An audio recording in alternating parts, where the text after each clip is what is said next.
एक छोटे से गांव में भीषण भूकंप आया।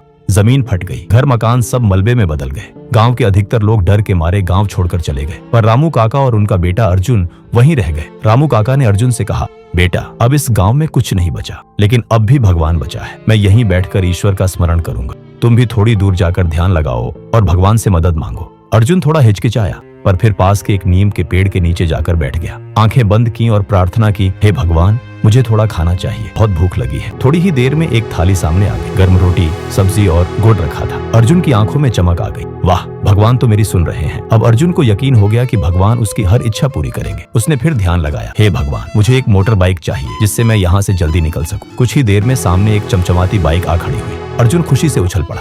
अब तो मैं आराम से इस उजड़े गांव से बाहर जा सकता हूँ। वह जैसे ही बाइक पर बैठने लगा, तभी एक गूंजती हुई आवाज आई, बेटा तू अकेला जा रहा है, तेरे पिता का क्या होगा? अर्जुन ने थोड़ा झुंझलाते हुए कहा, भगवान ये तो उनके कर्म है। अगर उन्होंने अच्छे कर्म किए होते तो आप उनकी भी सुन लेते जैसे मेरी सुन रहे हैं। तभी आसमान से फिर आवाज आई, बेटा क्या तुझे पता है तेरे पिता ने क्या मांगा था? अर्जुन चुप हो गया। आवाज फिर आई, उन्होंने खुद के लिए कुछ नहीं मांगा, बस यही कहा, हे प्रभु मेरा बेटा जो भी मांगे उसे सब कुछ मिल जाए। वो कभी किसी चीज के लिए तरसे नहीं।